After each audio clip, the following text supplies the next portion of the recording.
দেখতে 10টা লেকচার চলে গেল, লেকচার 10, এবং আজকে বাংলা প্রথম পত্রের মাসি পিসি গন্তব্য কাবুল, পাশাপাশি দ্বিতীয় পত্রের প্রত্যয়ের পার্ট 2, এই কয়েকটা জিনিস নিয়ে আলোচনা করা হবে। বেশ বড়ও না, আবার একেবারে যে ছোট সেরকমও না। আশা করি তোমরা সবাই মনোযোগ দিয়ে এবং ধৈর্যের সাথে ক্লাসটায় উপস্থিত থাকবে আর কি। চলো, বাংলা প্রথম পত্র, শুরুতেই মাসি পিসি মানব বন্দ্যোপাধ্যায়। মাসি পিসি শব্দের অর্থ জানো তো? মাসি হলো মায়ের বোন, আর পিসি হলো, মনে রাখবা, পিতার বোন, তাইলে ভুল কম হবে। পিতার বোন, যেটি লিখেছে মানিক বন্দ্যোপাধ্যায়।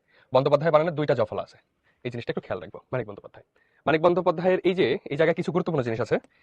এই জিনিসগুলো পরীক্ষায় বেশ আসে। যেমন তার পিতৃপ্রদত্ত নাম কি, এটা বেশ এমসিকিউ আসে। মানিক বন্দ্যোপাধ্যায়ের পিতৃপ্রদত্ত নাম হলো প্রবোধ কুমার বন্দ্যোপাধ্যায়। এখান থেকে এই জিনিসটা গুরুত্বপূর্ণ। জন্মসাল, ডাকনাম মানিক, পিতা হরিহর বন্দ্যোপাধ্যায়, মা নীরদা সুন্দরী, এগুলো নর্মালি পড়বা। আর এখানে শিক্ষা জীবনে এখানে গুরুত্বপূর্ণ তেমন কিছু নাই, এগুলো নর্মালি জেনে রাখা ভালো। এরপরে সাহিত্য জীবন, সাহিত্য জীবনে আমরা খেয়াল করব যে 1928 সালে তার প্রথম গল্প ছাপা হয়। তো বন্ধুদের সাথে বাজি ধরে অতুষী মামি নামের একটা ছোট গল্প তিনি লিখেছিলেন। এরপর 21 বছর বয়সে তিনি একটা বিখ্যাত উপন্যাস লিখেছিলেন, দিবারাত্রির কাব্য, যেটা এখনো ঢাকা বিশ্ববিদ্যালয়ের বাংলা বিভাগে মাস্টার্সে পড়ানো হয়। সো তিনি 21 বছর বয়সে যেটা লিখেছেন সেটা 24 বছর বয়সী পোলাপাইনরা মাস্টার্সে গিয়ে পড়ে এবং পরীক্ষা দেয়। সো ইন্টারেস্টিং না, তারা আসলে কতটা কি বলে সাহিত্য অনুরাগী ছিলেন এবং কতটা জানাশোনাওয়ালা ছিলেন সেটা বোঝা যায়। সো অল্প সময়ে প্রচুর পরিমাণ তিনি গল্প উপন্যাস লিখেছেন। তার উল্লেখযোগ্য কিছু উপন্যাস আছে, যেমন পদ্মা নদীর মাঝি।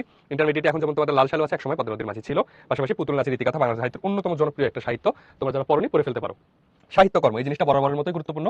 কোনো একজন লেখকের ক্ষেত্রে কিছু না পড়লেও সাহিত্যকর্মগুলো পড়া উচিত। তিনি 50টির বেশি উপন্যাস লিখলেও তার গুরুত্বপূর্ণ কিছু উপন্যাস এখানে আছে। এই কয়টা উপন্যাস অবশ্য না পড়লেই নয়, সেগুলো ভালো করে পড়বা। জননী, চিহ্ন, শহরতলী, চতুষ্কোণ, দিবারাত্রির কাব্য, পদ্মা নদীর মাঝি, অহিংসা, পুতুল নাচের ইতিকথা।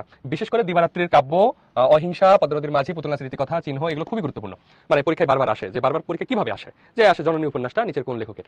সো এইটুকু। বা জননী কোন ধরনের রচনা, উপন্যাস, ছোট গল্প, বা বললো যে মানিক বন্দ্যোপাধ্যায়ের পুতুল নাচের ইতিকথা কোন ধরনের রচনা, উপন্যাস, ছোট গল্প, নাটক নাকি কাব্যগ্রন্থ। সো এইভাবে অপশনে আসতে পারে। সো এই জায়গাটা বেশ গুরুত্বপূর্ণ। এবং ছোট গল্পগুলো খুবই বিখ্যাত। এই ছোট গল্পগুলো তোমরা চাইলে পড়েও ফেলতে পারো, আবার মানে নামগুলো মনে রাখতে পারো। সহ নাম মনে রাখা এক ধরনের নলেজ। সেক্ষেত্রে প্রাগৈতিহাসিক, সরীসৃপ, টিকটিকি, হারানের নাচ জামাই, হলুদপুরা, প্রাগৈতিহাসিক, আজকাল পরশুর গল্প, ছোট বকুলপুরের যাত্রী, টিকটিকি, এই গল্পগুলো বেশ জনপ্রিয়। এখানে সমুদ্রের স্বাদ আছে, কুষ্ঠরোগের বউ আছে, আর অনেক ছোট গল্প আছে, তোমরা চাইলে এগুলো পড়ে ফেলতে পারো। এখন আমরা এই বিশেষ তথ্য সম্পর্কে বিশেষভাবে তোমরা দেখবা, জাস্ট চোখ বুলিয়ে রাখবা এই জায়গাগুলো। এগুলো যে আহামরি খুব গুরুত্বপূর্ণ ইনফরমেশন ব্যাপারটা এমন না, কিন্তু চোখ বুলিয়ে রাখা উচিত। এখন যদি আমরা মাসি পিসি গল্পটার দিকে খেয়াল করি, মাসি পিসি গল্পটা কি নির্ভর করে? দেখো, মাসি পিসি সংগ্রামী নারী গল্প। দুজন দুজন সংগ্রামী নারী,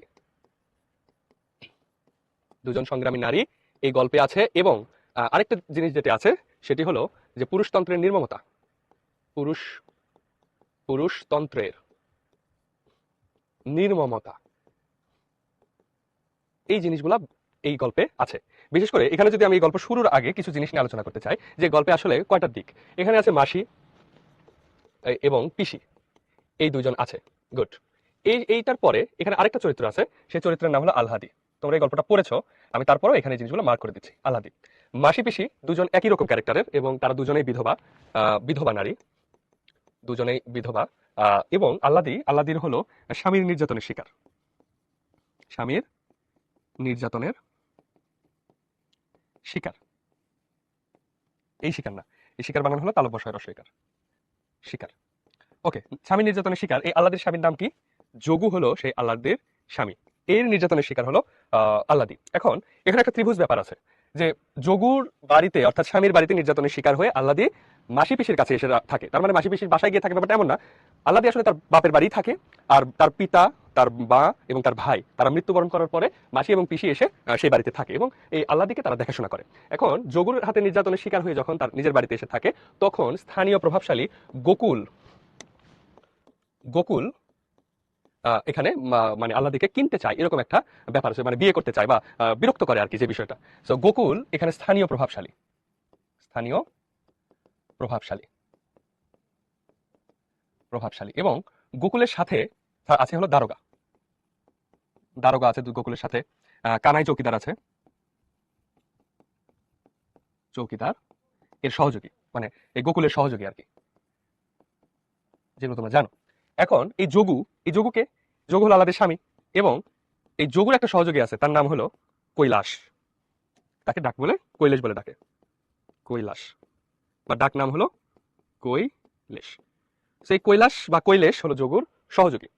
এখন দেখো, যোগুর লোভটা কোথায়? যোগুর লোভ হলো এই মাসি পিসি যে বাড়িতে থাকে, অর্থাৎ আল্লাদির পিতার কিছু সম্পদ এইখানে গোকুল দখল করে রাখছে, অবশিষ্ট যেটুকু মুফতে সম্পদ পাওয়া যায় এই সম্পদের প্রতি যোগুর লোভ। পাশাপাশি আল্লাহদেরকে নির্যাতন করতো এবং মাসি পিসি এটাকে সেভ দিছে। মাসি পিসি খুব কষ্ট করে গ্রাম থেকে কিছু সবজি নিয়ে বিক্রি করে কোনোভাবে দুর্ভিক্ষ বাঁচিয়ে জীবন বাঁচায়। এটা হলো মূলত গল্প, এবং এই গল্পে দুটা বিষয় আসছে, দুর্ভিক্ষ আর মহামারী। এই দুটো জিনিস কিন্তু এই গল্পে আছে। তাহলে আমরা দুর্ভিক্ষ পাই এবং আরেকটা জিনিস পাই, মহামারী। দুর্ভিক্ষের যে দৃশ্য সেইটা ফুটে ওঠে শকুন এই মানে উপাদান ব্যবহার করে গল্পে দুর্ভিক্ষ পায়। আর মহামারী, এখানে কলেরা মহামারী পাওয়া যায়। এবং কলেরা মহামারীতে আল্লাহদের পিতা, মাতা এবং ভাই এই তিনজন মারা যায়, অর্থাৎ তার পরিবারের তিনজন সদস্য মারা যায়। এবং আল্লাহদের শারীরিক অবস্থা কেমন, সে রোগা পাতলা বা খুব একটা রোগাও না, গোলগাল চেহারার মানুষ, এবং সে কিন্তু 4 মাসের সন্তান সম্ভাবা, 4 মাসের সন্তান সম্ভাবা। ওকে, তাহলে আমরা মোট কথায় পেলাম যে আল্লাহর যে আমাদের মাসি পিসি গল্পটা, এখানে সংগ্রামী নারী চরিত্র, সংগ্রামী নারী চরিত্র। আমরা অলরেডি একবার বলেছি, আবার বলছি, সংগ্রামী নারী, সংগ্রামী নারী। এই সংগ্রামী নারী, তাদের সংগ্রামটা কিসের সাথে? তাদের সংগ্রাম হলো অর্থনৈতিক যে দ্বন্দ্ব, সেই অর্থনীতির সাথে, ক্ষুধার সাথে সংগ্রাম। তাদের সংগ্রামটা হলো পুরুষতন্ত্রের সাথে। একদিকে যোগু এবং কৈলাস, অন্যদিকে গোকুল, দারোগা, কানাই, চৌকিদার, বৈদ্য সহ আরো বেশ কিছু ছেলেরা, বখাটে ছেলেরা, মানে বখাটে গ্রুপ আর কি, সেটা হলো গোকুল। তো এই গল্পটাই মূলত আমাদের মাসি পিসি গল্প। তো এই পর্যন্ত কি এ পর্যন্ত কি তোমরা বুঝেছো? হ্যাঁ, গোকুল কি একজন ব্যক্তি? হ্যাঁ, মৌমিত্রা গোকুল একজন কি বলে ব্যক্তি আর কি। ঠিক আছে, এই পর্যন্ত যদি ক্লিয়ার হয়, আমরা একটু মূল গল্পে চলে যাই। মূল গল্পে শুরু হচ্ছে শেষ বেলায় খালে, শেষ বেলা বলতে এখানে বিকাল বোঝাচ্ছে। সো বিকেল বেলায় খালের ভাটার কারণে পানি নেমে গেছে, এই রকম শালতি নিয়ে, শালতি মানে ছোট নৌকা, ছোট সরু নৌকা। এই ছোট সরু নৌকা নিয়ে মানে 2টা জোড়া লাগানো নৌকাতে খড় বোঝাই ছিল, সেই খড়টা আনলোড করতেছে, মানে ওই নৌকার উপরে ছিল সেই খড়টুকু পারে নামাচ্ছে। কে নামাচ্ছে? এর মধ্যে কৈলাস ছিল, বুড়ো রহমান ছিল। সেটার কথা, ওই যে জমা হচ্ছে মস্ত কাদায়, ওঠা নামার পথরা খড় ফেলে দিয়েছে কাদায়। কিন্তু দৃশ্য এখানে কে কে ছিল? বয়স হয়েছে, আধা পাকা চুল, রোগা শরীর, এইটা মূলত বুড়ো রহমান। এখানে বুড়ো রহমানের একটা মেয়ে ছিল যে স্বামীর বাড়ির নির্যাতনের শিকার হয়ে মারা গেছে। আর পৌরা বিধবা লগি ঠেলছে, পৌরা মানে বেশ বয়স্ক। সো এখানে বয়স্ক কারা? বয়স্ক মহিলা বলতে এখানে মূলত মাসি এবং পিসিকে বোঝাচ্ছে। তো মাসি পিসি দুইজন মিলে কি বসায়, মানে এই শালতি দিয়ে গ্রাম থেকে সবজি নিয়ে শহরে বিক্রি করে। আর মাঝখানে পুতুলের মতো করে এই যে গুটি সুটি হয়ে বসে আছে অল্প বয়সী একটি বউ, এই অল্প বয়সী বউ হলো আমাদের আল্লাদি। দেখো, এই আল্লাদির যে বিষয় সেটি আমরা দেখি। আল্লাদির জীবনে কোনো আল্লাহ ছিল না, কিন্তু তারপরে তার নাম আল্লাদি। কি চমৎকার! বিলাসীর জীবনে কোনো বিলাসিতা নাই, তারপরে তার নাম হলো বিলাসী। আমাদের জীবনটা কত অদ্ভুত! বাংলাদেশে এই যে নাম নিয়ে যে একটা ঠাট্টা, এরকম ঠাট্টার কিন্তু অভাব নাই। বিশেষ করে ধরো, বাংলাদেশের সবচেয়ে জনপ্রিয় একটা ফল আছে, নাম হলো বেদানা। বে মানে যার কিছু থাকে না, ধরো বেতার, যার কোনো তার নাই তাকে বলা হয় বেতার, বা বে আদব, যার আদব নাই। আর বেদানা মানে কি? যার দানা নাই। কিন্তু বেদানা ফলের কি দানা নাই? সবচেয়ে বেশি দানা আছে বেদানায়। কলার নাম বেদানা রাখতে পারতো, যার তো কোনো দানা নাই। তো ব্যাপার হয়েছে, বাঙালি এরকম উল্টাপাল্টা নাম রাখে। যেমন ধানমন্ডিতে তুমি যাবা, ধানমন্ডিতে কোনো ধান নাই, নীলফামারীতে নীল নাই, ফার্মগেটে ফার্ম নাই। সো নামগুলো এরকম। আল্লাহদের নামটাও ঠিক এরকম। তার জীবনে কোনো আল্লাহ ছিল না, বরং স্বামীর বাড়ির নির্যাতন, অভাব, দুর্ভিক্ষ এবং মহামারী অতিক্রম করা এক স্বাভাবিক সুস্থ নারী, এবং তার মানসিকভাবে পীড়ার মধ্যে থাকে। সো মাসি পিসি ফিরছে, কৈলেশ, বুড়ো লোকটি বললো, বুড়ো রহমান বললো যে মাসি পিসি ফিরছে। কৈলাস বাহকের মাথায়, অর্থাৎ যে খড় নিচ্ছে তার মাথায় খড় চাপাতে চাপাতে বললো, মাসি পিসি শালতি 2 হাতের মধ্যে এসে গেছে, কাছাকাছি চলে আসছে। ও মাসি, ও গো পিসি, রাখো, খবর আছে, শুনে যাও। জোর করে ডাকলে, মাসি, ও পিসি, খবর আছে, শুনে যাও। এখানে যে আঞ্চলিক যে টোনে, সেই টোনে কিন্তু কথা বলতেছে। মাঝি পিসি সেই লোকই থামিয়ে কৈলেশের খবরটা বলে। তো কৈলেশ এলোমেলো করতেছে, আজে বাজে কথা বলতেছে। হ্যাঁ, আওয়াজ একটু মোটা, ঝংকার আছে। কার আওয়াজ মোটা? দেখো, মাসি পিসির গলা ঝরঝরে, আওয়াজ মোটা, একটু ঝংকার আছে। দুজনের ভয়েসে কিন্তু একই রকম। কৈলেশের খবরটা গোপন, দুজনের লম্বা শালতির 2 মাথা, এই জন্য কৈলেশকে দুজনকে সামনে আনে। তো সামনে যখন মাঝখানে আসে, তখন বলি মাসি, তোমাকেও বলি বেশি। কৈলেশ শুরু করে, মেয়েকে মোরা একদম ঘরে পাঠাবে না মনে করেছো যদি? সে কেমন ধারা কথা হয়, এত বড় সমর্থ মেয়ে, তোমরা যদি 2টি মেয়ে লোক বাদে ঘরে একটা পুরুষ মানুষ নেই, বিপদ আপদ ঘটে যদি, তো সব কনভিন্স করার চেষ্টা করছে মাসি পিসিকে, যদি কিছু হয়ে যায়। মাসি পিসি আবার কৈলেশকে বলছে, খুনসুটি রাখো দেখি, আসল কথা কি বা মোদ্দা কথা কি সেটা বলো, বেলা আর বেশি নেই, গঞ্জে যেতে হবে, শহরে যেতে হবে। সো যোগুর সাথে কথা হলো। এবার কৈলেশ বলতেছে, যোগুর সাথে কথা হলো কার? ফল তুলে দিতে সাধ হয়ে গেল, তা দোকানে একটু মানে আর কি চা খেতে গেছি, চায়ের দোকানে যোগুর সাথে দেখা। তো মানে এখানে আসলে চায়ের দোকান না, এখানে আসলে ওরা যোগুর সাথে দেখা হয় মদের দোকানে। তো তখন মাসি বলে, চায়ের দোকান না কিসের দোকান? তা তো বুঝেছি কৈলেশ, তা কথাটা কি? তো কৈলেশকে বলে আসলে কি কথা তার কাছ থেকে জানতে চায়। পিসি বলে, সেটা ছাড়া আর ওকে কোথা দেখবে, হাতে 2টো পয়সা এলে তোমারও সবাই বিগড়ে যায় কৈলেশ। হ্যাঁ, তা কি বললে যোগু? মানে যোগু কি বললো সে শুনতে চাচ্ছে। কৈলেশ ফাপরে পরে আর চোখে চায় আলাদের দেখে, হঠাৎ বেমক্কা জোরের সঙ্গে প্রতিবাদ করে, তা নয়, পুলের কাছেই চায়ের দোকান। মাসি পিসি গিয়ে জিজ্ঞেস করুক না সেখানে। তারপরেই জোর হাঁকিয়ে বলে, ওসব একরকম ছেড়ে দিয়েছে যোগু। লোকটা কেমন বদলে গেছে মাসি, সত্যি কথা পিসি, যোগু আর সেই যোগু নেই, বউকে নিতে চায় এখন, তোমরা নাকি পণ করেছো মেয়ে পাঠাবে না, তাতেই চটে আছে। সম্মান তো আছে একটা মানুষের, কবার এলো তা মেয়ে দিলে না, তা তো নিতে আসে না। আর আমি বলি কি, নিজেরা যেচে একবার পাঠিয়ে দাও না মেয়েকে। মানে যোগু এখানে মাঝখান দিয়ে একটা ওকালতি করতেছে যে যোগুকে ভালো প্রমাণ করতেছে কৈলাস। ওকে, এই জিনিসটা এই জিনিসটা আসলে এখানে ইম্পর্টেন্ট, যে যোগুর যে ওকালতির বিষয়টা সেটা ইম্পর্টেন্ট। সে বলছে, মাসি বলে পেট শুকিয়ে লাঠি ছাটা খেতে, কলকে পড়া ছাকা খেতে, কুটির সাথে দড়ি বাঁধা হয়ে থাকতে দিনভর রাতভর, মানে বলতেছে যে না, স্বামীর বাড়ির যে নির্যাতনের চিত্র সেটা দেখছে। কি কি করতো, পেট শুকিয়ে লাঠি ছাটা, কলকে পড়া ছাকা, কুটির সাথে বেঁধে, হ্যাঁ এগুলো আলাদের সাথে হতো। পিসি বলে মেয়ে না পাঠায়, জামাই আনে এলে রাখিনি আদর করে, তাকে ছাগলটা বেঁচে দিয়ে খাওয়াইনি ভালো মন্দ 10টা জিনিস। মাসি বলে ফের আসুক, আদরে রাখবো যতদিন থাকে, বজ্জাত হোক খুনে হোক, জামাই তো ঘরে এলে খাতির করবো না কেন, তবে মেয়ে মোরা পাঠাবো না। তো এখানে দেখো, বজ্জাত হোক খুনে হোক জামাই তো চিরায়ত বাঙালি সমাজের চিরায়ত চিরায়ত বাঙালি মনোভাব, বাঙালি মনোভাব। এই চিরায়ত বাঙালি মনোভাব কার আছে?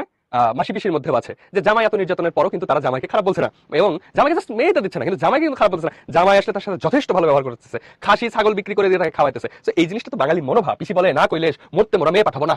কৈলেশকে বলতেছে আমরা মরে যাবো কিন্তু মেয়ে পাঠাবো না। বুড়ো রহমান একা খরচা পেয়ে বাহকের মাথায় চুপচাপ শুনে যায় এদের কথা, চলো চলো চোখে একবার তাকায়। বুড়ো রহমানের এই কথাটা মনে পড়লো, তার মেয়েকেও সে পাঠাতে চেয়েছিল, কিন্তু সে মানে তার মেয়ে শ্বশুরবাড়িতে যেতে চায়নি, কিন্তু সে জোর করে পাঠাচ্ছিল, তারপরে তার মেয়েটা মারা যায়। সো আল্লাহদের মধ্যে সেই চিত্রটা সে দেখতে পায়, তবু আল্লাহদের ফ্যাকাশি মুখ, তারই মুখে ছাপ দেখতে পায় রহমান, মানে রহমান দেখতে পায় খড়ের লাঠি তুলে দেবার ফাঁকে ফাঁকে যখন সে তাকায় আল্লাহদের দিকে।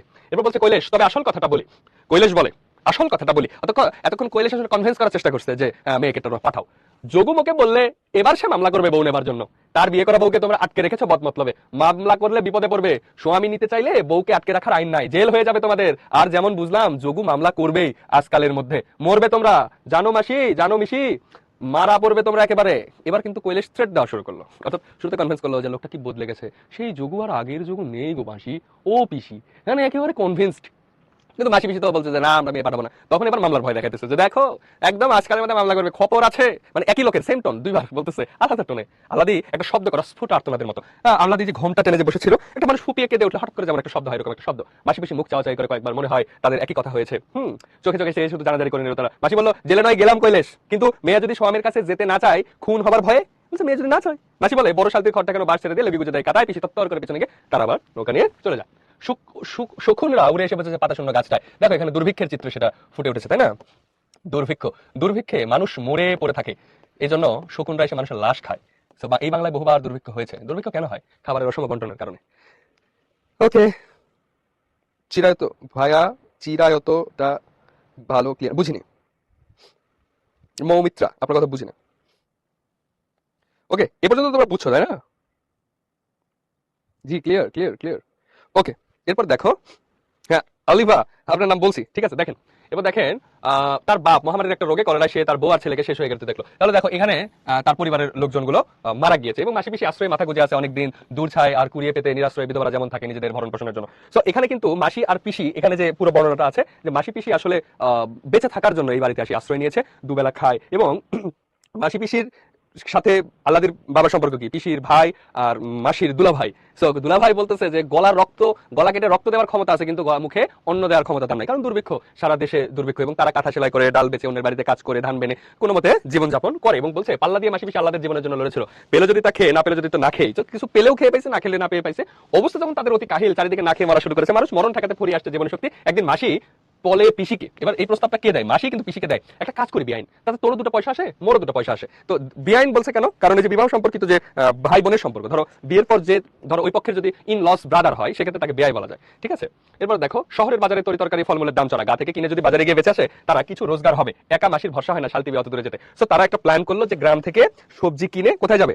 শহরে যাবে। এই যে শহরে যাওয়ার পরে তাদের কি হবে? শহরে গিয়ে তারা যখন এটা বিক্রি করবে তখন এখান থেকে অতিরিক্ত লাভ পাবে। এই লাভের অংশটার কথা বলতেছে যে তাহলে দুজনেই আমরা বাঁচবো। সো এই যে অর্থনৈতিকভাবে স্বাবলম্বী হওয়ার জন্য তারা যে চেষ্টা করছে, এই চেষ্টাটা দেখো সংগ্রাম। এখানে কিন্তু সেই নারীর সংগ্রাম আমরা দেখতে পাই, নারীর সংগ্রাম। এরপরে বলতেছে যে মাসি পিসির সম্পর্কে সবসময় এরকম ছিল ব্যাপারটা এমন না। যে বাড়িতে আছে এই বাড়িটা আসলে পিসির তো বাপের বাড়ি, তাই না, তার ভাইয়ের বাড়ি, তো তার একটা জোর আছে।